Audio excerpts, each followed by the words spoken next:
Salut les petits clous, est-ce que vous connaissez l'archange Michel ou Michael? Et en même temps, je suis en train de me dire que c'est un peu stupide de vous poser la question parce que, peu importe la réponse, il faut bien que je déroule ma vidéo moi derrière. Sinon, si vous me dites oui, je connais, je vais pas m'arrêter là, forcément. Alors, vous connaissez peut-être l'archange Michel, mais je suis persuadé que vous ne connaissez pas l'alignement de l'archange Michel. C'est une série de 7 monuments alignés qui symbolisent le coup d'épée qu'aurait donné Michel au diable pour le renvoyer en enfer. Le truc, c'est que ces 7 monuments sont répartis entre l'Irlande et Israël. Allez, on commence avec 2 ou 3 notions de base et ensuite je vous présente l'alignement. Le terme archange vient du grec. Il est composé de arché, comme Jean-Michel, qui veut dire à la fois commandement et commencement, et angelos qui signifie messager. Dans l'Ancien Testament, il n'y a pas d'angéologie organisée ni de hiérarchie céleste.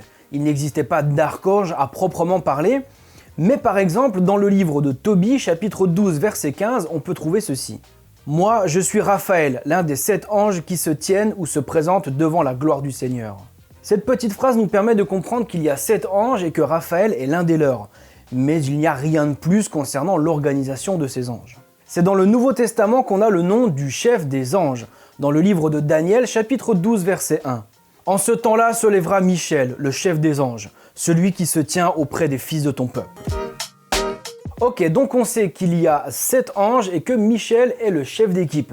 Mais si on veut en savoir plus, il faut consulter un livre apocryphe, c'est-à-dire qui n'a pas été reconnu par l'Église romaine, c'est le livre d'Enoch. Ni les juifs ni les chrétiens ne considèrent ce livre comme canonique. Il y a une seule église au monde qui reconnaît ce bouquin, c'est l'église orthodoxe éthiopienne. Voilà. On peut trouver ceci dans le chapitre 20. Voici le nom des anges qui veillent. Uriel qui préside aux cris et à la terreur. Raphaël qui préside aux esprits des hommes. Raguel qui punit le monde et les luminaires. Michael qui préside à la vertu des hommes et commande aux nations. Sarakiel qui préside aux enfants des hommes qui pêchent. Gabriel qui préside sur Ikizat, sur le paradis et sur les chérubins. Alors en fait on parle ici des anges et non pas des archanges, parce qu'en fait le terme archange n'apparaît pas du tout dans l'Ancien Testament et il apparaît 2 fois dans le Nouveau Testament. Une fois dans la première lettre de Saint Paul aux Thessaloniciens et une seconde fois dans la lettre de Saint Jude. En réalité, la hiérarchie céleste arrivera vers l'an 490 avec les écrits de Pseudo-Denis l'Aréopagite. D'abord, il y a la hiérarchie ecclésiastique avec les catéchumènes, les chrétiens baptisés et les moines. Les catéchumènes sont les personnes pas encore baptisées, mais qui s'instruisent pour le devenir. Cette période de formation s'appelle le catéchuménat et la formation en elle-même s'appelle le catéchisme. Au-dessus, il y a le diacre, le prêtre et l'évêque. Ensuite, on passe dans la hiérarchie céleste avec 3 groupes. Le premier est constitué des anges, des archanges et des principautés. Ensuite, il y a les puissances, les vertus, les dominations. Et dans le groupe le plus élevé, on trouve les trônes, les chérubins et les séraphins. Avant 490, on ne parle pas vraiment d'archanges. C'est suite à cette hiérarchie que le terme et le concept s'ancrent dans la tradition chrétienne, et ça va permettre à une figure de devenir on ne peut plus importante, Michel.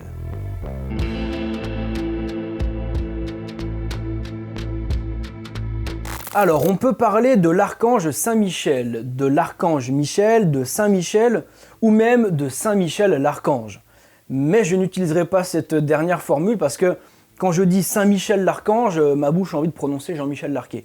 Voilà, et du coup la vidéo n'aura aucun sens, donc voilà. Son nom vient de l'hébreu Michael.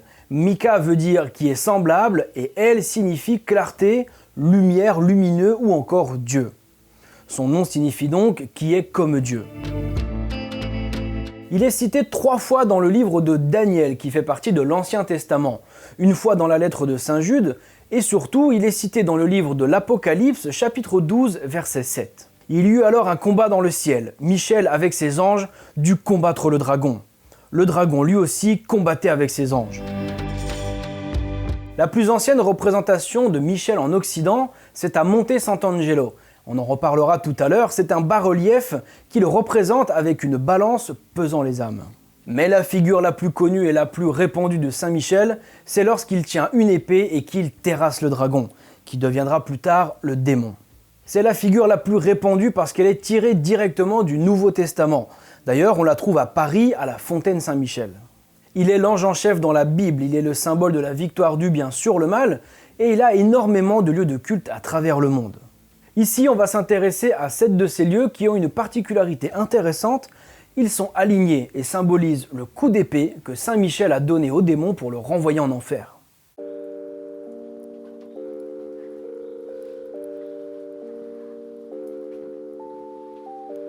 Le premier site qui marque le début de la ligne est situé en Irlande et s'appelle Skellig Michael.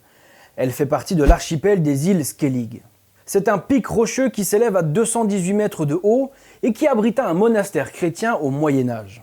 Le nom local est Skellig Michael, j'ai pas la moindre idée de comment ça se prononce ce truc-là, mais ça veut dire le rocher escarpé de Michel, putain je sais pas du tout comment ça se prononce non plus, mais c'est le nom irlandais de Saint-Michel. Les datations au carbone 14 des plus anciens artefacts indiquent que le monastère daterait du 7e siècle, et la plus ancienne trace écrite de ce lieu remonte à la fin du 8e. Il semblerait qu'à l'origine, le lieu n'était pas dédié à Saint-Michel, mais c'est apparu entre l'an 950 et l'an 1050, au moment de la construction de l'église Saint-Michel. Au début du XIIIe siècle, des changements climatiques entraînent la baisse des températures et le renforcement des tempêtes sur la côte ouest de l'Irlande. Du coup, les Curtons qui étaient présents dans le monastère se déplacent tout doucement sur l'île principale de l'archipel qui s'appelle Bellingskellig. Ensuite, l'île servait plutôt de dépendance de l'île principale. Les moines pouvaient y passer l'été et ils organisaient aussi des pèlerinages. Ce pic rocheux restera la propriété des moines jusqu'en 1578, avant que le monastère soit dissous et que l'île soit placée sous la protection du comte de Desmond. L'endroit servira encore un petit peu pour les pèlerinages, mais il sera abandonné petit à petit, et en 1820, l'île est rachetée pour construire 2 phares à partir de 1826. Le deuxième lieu se trouve dans la pointe sud-ouest de l'Angleterre et s'appelle St. Michael's Mount, littéralement le Mont Saint-Michel. Alors ce n'est pas le Mont Saint-Michel de chez nous, mais vous allez voir qu'il a quand même une sacrée ressemblance. C'est une île accessible uniquement à marée basse qui culmine à 60 mètres d'altitude. Cet endroit est occupé depuis le néolithique. Des fouilles ont fait état d'une occupation entre moins 4000 et moins 2500. Et la christianisation arrivera au XIe siècle de notre ère, lorsque Robert de Mortain a donné l'abbaye au monastère du Mont Saint-Michel, celui de chez nous. Oui alors, sur le Mont Saint-Michel anglais, il y avait une abbaye, et sur le Mont Saint-Michel français, il y avait un monastère. Robert de Mortain, qui était le demi-frère du roi d'Angleterre Guillaume le Conquérant, a donné l'abbaye du Mont Saint-Michel anglais au monastère du Mont Saint-Michel français. Voilà, c'est vrai que comme ils ont donné le même nom au rocher, c'est un peu chiant à expliquer. L'endroit aura une histoire complexe que je ne vais pas vous raconter en détail, mais il y a un truc intéressant, c'est que le nom de ce petit caillou au milieu de l'eau vient d'une légende locale qui raconte qu'en 495, des pêcheurs ont vu l'archange Michel sur un rocher de granit sortant de la mer. L'île devient alors un lieu de pèlerinage et on lui attribua le nom de l'archange Michel. Le prochain lieu, je pense que vous l'avez compris, c'est le Mont Saint-Michel, mais cette fois celui qui est en France. Avec les 3 premiers points, on voit déjà que la ligne commence à se dessiner. L'histoire chrétienne de ce site démarre au 6e et 7e siècle. À l'époque, il s'appelait le Mont Tombe et on y trouvait 2 oratoires, l'un dédié à Saint-Symphorien et l'autre à Saint-Étienne. C'est en l'an 708 qu'un oratoire en l'honneur de l'archange Saint-Michel est érigé. À cette époque, le site recevait des pèlerins et c'est aussi à ce moment-là que les premiers habitants sont arrivés sur le rocher car ils fuyaient les raids vikings. Le site va connaître de nombreuses péripéties que je ne vais pas vous raconter car ça n'apporterait rien au fameux alignement de Saint-Michel. Retournons sur notre carte et rendons-nous dans le nord-ouest de l'Italie. À une trentaine de kilomètres de Turin, on trouve le mont Pirciriano, sur lequel est construite l'abbaye Saint-Michel de la Cluse, notre 4e point de l'alignement. Culminant à 962 mètres, le site était occupé à l'époque romaine par des garnisons qui surveillaient les chemins et les cols environnants. Il ne se passera pas grand-chose pendant plusieurs siècles et en 980, un ermite du nom de Jean Vincent s'installe au col de la Cella, juste en face du mont Pirciriano. Une nuit, l'archange Michel lui apparaît et lui ordonne de reconstruire l'oratoire sur le mont Pirciriano. Il construit donc une sorte de petite chapelle et l'abbaye est construite quelques années plus tard, entre l'an 983 et l'an 987, par Hugues de Montboissier le Décousu. Ouais, Hugues le Décousu. J'adore son surnom. L'abbaye Saint-Michel va changer plusieurs fois de propriétaire durant les siècles suivants, mais elle restera en activité et sera toujours très bien entretenue. Aujourd'hui, c'est un lieu touristique et aussi un lieu de pèlerinage. Il faut dire que sa position offre un spectacle absolument incroyable qui, à mon avis, est propice au recueillement. On va rester en Italie, mais on va se diriger dans le sud-est, plus précisément dans la région des Pouilles.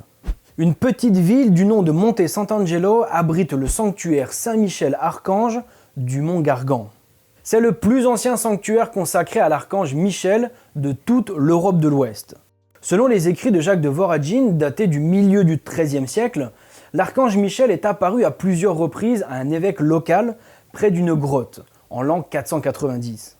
Il reviendra bien plus tard, en l'an 663, lors d'une bataille qui oppose les Lombards d'Italie aux envahisseurs arabes. Selon la légende, la victoire des chrétiens est due à une spectaculaire apparition de Saint Michel au sommet d'une montagne pendant une tempête avec une épée flamboyante à la main. Le sanctuaire et la région sont sous la protection de l'archange Saint Michel. Reprenons notre carte et continuons en direction du sud-est pour se rendre en Grèce, sur une petite île du nom de Symi. Juste à côté de l'île de Rhodes, la petite île de Symi comporte beaucoup de monastères, d'abbayes et d'églises. Et la plupart de ces bâtiments religieux sont dédiés à l'archange Saint Michel. Ça va même plus loin que ça parce que Saint Michel est considéré comme le protecteur de l'île et également de tous les marins de la région du Dodécanèse. Comme pour d'autres lieux, une légende raconte qu'un jour il est apparu miraculeusement aux yeux de tous, qu'il est parti et qu'il est revenu plusieurs fois, toujours au même endroit. Le plus important des monastères de l'île est situé à l'extrémité sud, en bord de mer, dans le petit village de Panormitis. Il est de style vénitien du XVIIIe siècle, mais c'est suite à des rénovations. Il n'était probablement pas comme ça à l'origine, et si je dis probablement, c'est parce qu'on n'a aucune certitude sur sa date de construction. Certaines hypothèses le font remonter aux alentours de l'an 450, parce qu'il a été construit sur un temple dédié au dieu Apollon. On imagine que la fin de l'utilisation du temple d'Apollon correspond plus ou moins avec la date de construction du monastère, mais on n'a aucune certitude. Tout ce que l'on sait, c'est qu'il a subi de grandes rénovations au XVIIIe siècle. Le septième et dernier point de cette ligne se trouve en Israël, dans la ville d'Haïfa. Il s'agit du monastère Stella Maris, qu'on appelle aussi le monastère de Notre-Dame du Mont-Carmel. Alors là, vous vous dites certainement pourquoi il ne s'appelle pas le monastère Saint-Michel, vu que c'est le concept depuis le début. Eh bien, ce dernier lieu est un petit peu différent des autres, parce qu'il n'est pas lié à l'archange Saint-Michel, mais à Saint-Élie. Alors vous vous dites certainement, qu'est-ce qu'on en a à carrer de Saint-Élie ? Eh bien, Saint-Élie et Saint-Michel ont un point commun que je vous laisse découvrir en images. Ils sont tous les deux équipés d'une épée. Élie est un prophète d'Israël du 9e siècle avant Jésus-Christ. Il est l'annonciateur du Messie à la fin des temps, et si ce monastère lui est consacré, c'est parce qu'il est construit juste au-dessus d'une grotte que l'on appelle la grotte d'Élie ou encore l'école des prophètes. Si on prend notre carte avec les 7 points, on se rend compte qu'ils forment une ligne droite. Cette ligne symbolise le coup d'épée que Saint Michel a donné au diable pour le renvoyer en enfer. Il y a quand même de drôles de points communs entre tous ces sites. Ils sont tous en hauteur et souvent entourés d'eau. Skellig Michael est sur un pic rocheux au milieu de l'eau, le mont Saint-Michel anglais est sur un pic rocheux entouré d'eau à marée haute, le mont Saint-Michel français c'est exactement pareil, l'abbaye Saint-Michel de la Cluse est en hauteur, mais il n'y a pas spécialement d'eau autour, le sanctuaire Saint-Michel-Archange dans les Pouilles est aussi situé sur un mont, mais pas d'eau autour, l'île de Symi qui est sous la protection de Saint-Michel, et vu que c'est une île, elle est entourée de flotte, forcément, et le dernier en Israël est sur un mont. Il n'est pas entouré, mais il est au bord de l'eau. Voilà. Bon, là, ça commence à faire un petit peu tiré par les cheveux. Sur la carte, les sites semblent parfaitement alignés, mais on va quand même aller un petit peu plus loin.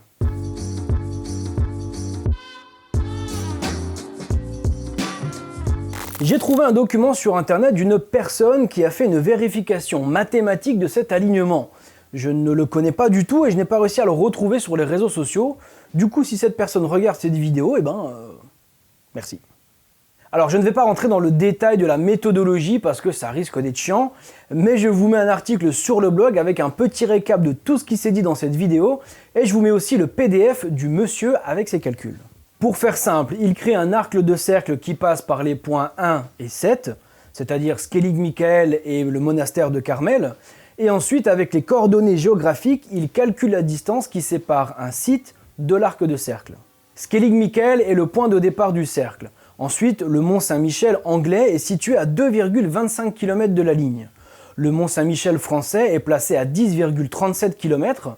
L'abbaye Saint-Michel de la Cluse est à 21,69 km, c'est l'un des plus éloignés. Le point 5, le sanctuaire Saint-Michel du mont Gargan, c'est assez incroyable, il est placé exactement sur l'arc de cercle. Mais genre vraiment exactement. Le 6e point, l'île de Symi, est le plus éloigné, il se situe à 28,94 km. Alors c'est un petit peu flou concernant ce point-là parce que c'est toute l'île qui est sous la protection de Saint-Michel. Du coup, ça élargit un peu la zone. Et le dernier point, c'est le monastère de Carmel à Haïfa, et lui, c'est l'autre extrémité du segment. Pour résumer, les points 1, 5 et 7 sont parfaitement alignés, le plus proche est à 2 km de la ligne et le plus éloigné est à 28 km. Alors est-ce que ces sites ont été volontairement alignés ou en tout cas placés sur le même plan? Je n'en sais rien, mais j'aimerais bien savoir ce que vous en pensez dans les commentaires. Ciao.